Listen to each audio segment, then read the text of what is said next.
Salut la team Evolution, j'espère que vous allez bien. Aujourd'hui, petite vidéo de vulgarisation sur les filières énergétiques. Je te l'avais promis depuis bien longtemps. Ok, aujourd'hui tu l'as. Je vais t'expliquer un petit peu comment ça fonctionne, d'où vient l'énergie, comment est-ce qu'elle se transforme pour pouvoir avoir de l'énergie dite chimique en énergie mécanique et créer le mouvement pour pouvoir aller en montagne et pourquoi tu es fatigué et pourquoi tu peux aller un petit peu plus loin, etc. etc. Tu vas tout comprendre dans cette vidéo. La base de la base, c'est simple, tu vas comprendre tout de suite, c'est l'alimentation. L'alimentation, c'est ce que tu manges. Il va falloir manger pour pouvoir créer de l'énergie, donc du mouvement. Si tu n'as pas d'alimentation, ça va être difficile de créer du mouvement. Tu as bien compris, on commence par la base, on s'alimente. L'alimentation, c'est l'un des carburants avec l'oxygène. L'oxygène, on va en parler un petit peu plus tard. Tout commence avec une molécule, ATP pour adénosine triphosphate. Cette molécule va te permettre tout simplement de convertir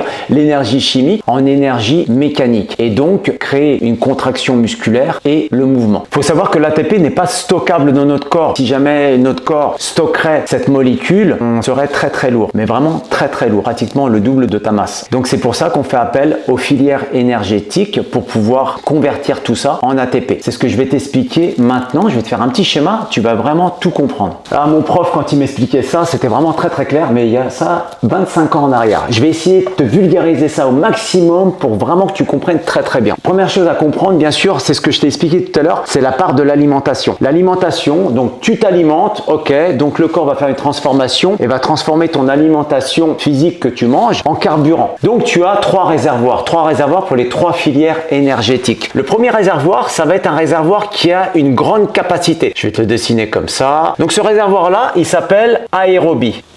C'est le réservoir aérobie, comme son nom l'indique, il va utiliser en fait de l'oxygène, mais il ne va pas utiliser que de l'oxygène. Les carburants principaux de ce réservoir, ça va être des graisses et des glucides.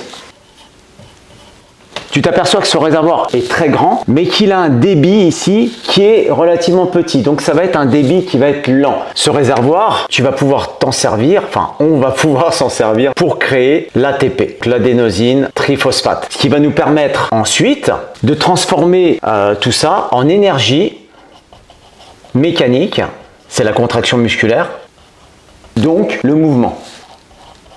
Mouvement, effort physique, transpiration, etc. Ensuite, tu vas trouver un deuxième réservoir. C'est la deuxième filière énergétique. Ici, un réservoir qui va être plus petit. Bon, c'est pas à l'échelle, je vais le faire comme ça. Et ce deuxième réservoir, c'est tout simplement le réservoir anaérobie lactique. Rien à voir avec l'acide lactique. Il faut savoir que l'acide lactique, c'est un mythe. Quand tu faisais du sport et quand tu cours, quand tu étais tétanisé, tu disais « Ah, je suis rempli d'acide lactique, tatati tatata, je vais faire des étirements. » Ouais, bon, d'accord, ok, pour faire passer tout ça. Bref, tout ça, c'est juste un mythe. Le corps, lorsqu'il va être en effort, il va plutôt créer du lactate. Mais bon, ça, c'est un autre sujet. On pourra en parler un autre jour. Mais fais attention avec ça. Il y a encore beaucoup de reportages à la télé sur des trails, des machins, des marathons, ce que tu veux, qui parlent d'acide lactique. Et là, on est hors sujet. Donc, le corps fabrique du lactate. Et le lactate, c'est pas quelque chose qui est mauvais, au contraire, c'est quelque chose qui est bon pour le corps. Si jamais tu veux aller plus loin, il y a des bonnes vidéos sur YouTube, c'est carrément des chimistes qui expliquent tout ça, parce que c'est un petit peu coincé dans les mœurs. Même moi, quand j'étais à l'école, dans les années 99, on m'apprenait tout ça avec l'acide lactique, etc.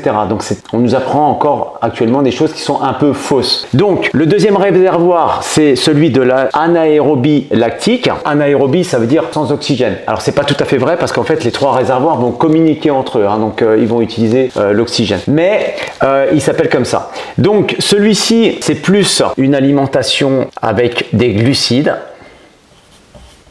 et le débit, tu vois ici, le débit, il est plutôt moyen. Et toujours pareil, ensuite de fabriquer de l'ATP, de l'adénosine triphosphate, pour avoir de l'énergie mécanique, de la contraction musculaire et donc le mouvement. Le dernier réservoir qui va avoir un débit mais vraiment monstrueux, débit rapide, mais par contre tu vois il est vachement petit, donc il n'y a pas comment dire, il n'y a pas un gros stock là-dedans. Alors celui-ci on l'appelle anaérobie alactique. Il va aussi fabriquer, aider à fabriquer de l'ATP. Trois réservoirs très distincts, mais par contre qui communiquent entre eux. Le troisième réservoir va utiliser un carburant un peu spécial qu'on appelle la phosphocréatine. Phosphocréatine, ça te dit quelque chose, la créatine? Tu sais, il y a pas mal de personnes qui utilisent de la créatine, qui prennent un supplément en créatine, justement pour augmenter un petit peu le volume de ce réservoir, avoir un petit peu plus d'énergie, quoi. Grosso modo, c'est ça en fait le but du jeu. Le réservoir de l'aérobie, celui-ci, il va pouvoir te fournir de l'énergie, mais avec un débit très très lent. Celui-ci, en termes de temps, voilà, c'est quand tu fais une rando par exemple de 6 ou 7 heures, tu vas principalement taper dans celui-ci. Donc c'est ce qu'on appelle la filière endurance. Et ensuite, on trouve bien sûr le deuxième réservoir qui est l'anaérobie lactique. Celui-ci, c'est plus pour des efforts de résistance. Les efforts de résistance, tu vas avoir capacité à fournir entre 30 secondes et 2 minutes. Et tout ça, pour arriver à 2 minutes, ça se travaille. C'est pour ça qu'on fait ces entraînements pyramidaux. Donc tu vois, tu te mets un petit peu, comment dire, dans une capacité à aller un petit peu au max. Et puis, ça va repousser un petit peu ce temps-là. Mais sache que 2 minutes, c'est vraiment le temps max pour que ce réservoir se vide, grosso modo. Le dernier réservoir qui est l'anaérobie lactique, celui-ci, ça va être plus pour des efforts dits explosifs. Donc, cette capacité de réservoir, il va être compris entre 3 secondes, c'est très très peu, hein. 3 secondes et puis 5 secondes. 3 secondes, c'est plus pour la personne qui n'est pas hyper entraînée et 5 secondes, c'est pour la personne qui est très entraînée. Donc, on essaye au maximum de faire grossir ce réservoir pour avoir le temps de diffusion max, grosso modo, hein. Je te vulgarise un petit peu tout ça. Si je dois résumer un petit peu, ces 3 filières énergétiques communiquent ensemble. Il faut savoir qu'à l'époque, on nous apprenait que ouais, il fallait en vider un pour que tu puisses utiliser l'autre, etc. On savait pas trop, hein. Donc la science au début, c'était pas, voilà, on savait pas tout, quoi, mais ça évolue. Pour te donner un exemple, tout ce qui est endurance, ça va être quand tu vas faire des choses qui sont plutôt lentes et longues, comme par exemple une rando avec une intensité faible. Ça, c'est l'endurance. La résistance, c'est plus quand tu vas être en train de faire, comment dire, tu vois, quand tu es en escalade et que tu es en train de passer un petit pas de bloc qui va te demander un effort supplémentaire où tu t'arraches un petit peu, c'est un petit peu dans ce réservoir-là que tu vas puiser ton énergie. Et tu vas aussi puiser cette énergie-là. Je peux te donner un autre exemple, par exemple, dans le cas où tu es en train de randonner, puis tu vas devoir courir, tu vois, pour traverser par exemple un couloir qui est à risque. Tu vas puiser un petit peu dans cette filière-là. Et l'explosivité, tu tapes un sprint. Tu cours très très vite. L'exemple que je pourrais te donner dans la vie quotidienne, c'est quoi? C'est qu'est-ce qu'il y a? Il y a tellement d'exemples. Oui, par exemple, l'exemple le plus flagrant, ce que je vois tous les matins, la personne qui veut choper son bus, hein, ou choper son tram. Elle va voir son bus ou son tram au loin qui est à l'arrêt. Bing, elle va taper un sprint. Boah, explosif. Elle part à fond.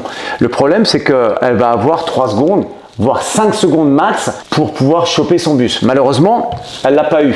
Elle va devoir courir jusqu'à l'arrêt d'après. Elle va passer sur le réservoir de la résistance. C'est-à-dire qu'elle est toujours en train de courir entre guillemets à fond, mais sans l'explosivité du départ.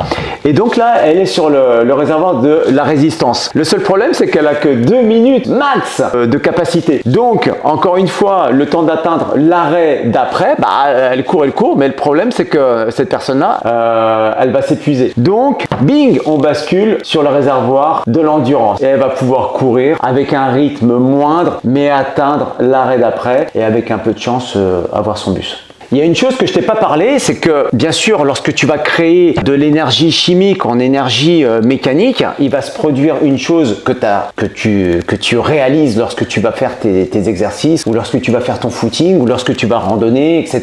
C'est que tu vas commencer à avoir un peu plus chaud. Donc il va y avoir un dégagement thermique. Donc l'ATP, lorsque c'est créé, automatiquement, tu vas avoir ce que l'on appelle une énergie thermique.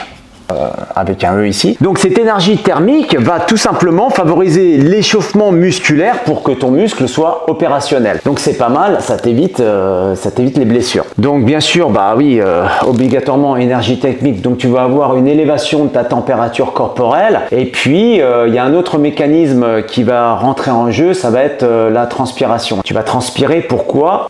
Tout simplement pour maintenir ton corps à 35 degrés. La transpiration, c'est un effet, c'est quelque chose qui va te refroidir, quoi, grosso modo, pour que ton corps se maintienne à une température, on va dire, correcte. Et ben écoute, j'espère que cette petite vidéo t'en a appris un petit peu plus sur les différentes filières énergétiques, où c'est qu'on prend l'énergie pour la convertir et la fabriquer en ATP et ensuite l'envoyer vers nos muscles pour créer de l'énergie dite mécanique. Donc cette contraction musculaire et créer le mouvement et l'effort physique. Je rentre pas trop dans les détails. Moi, je suis resté vraiment dans la base pour que tu voies vraiment un peu plus clair. Maintenant, tu sais un petit peu où c'est qu'il faut puiser l'énergie pour telle ou telle activité. Tu sais même comment éventuellement perdre du gras. Tu sais tout avec ce tableau. On pourra rentrer dans les détails pour les personnes qui veulent faire une perte de poids, toujours avec un avis médical bien sûr avant, parce que sinon ça devient la catastrophe. Ce tableau te permet d'y voir vraiment plus clair comment faire pour aller vraiment plus loin, pour améliorer tes performances. Et bien écoute, moi je te laisse et je te dis rendez-vous à la prochaine. Arvipa.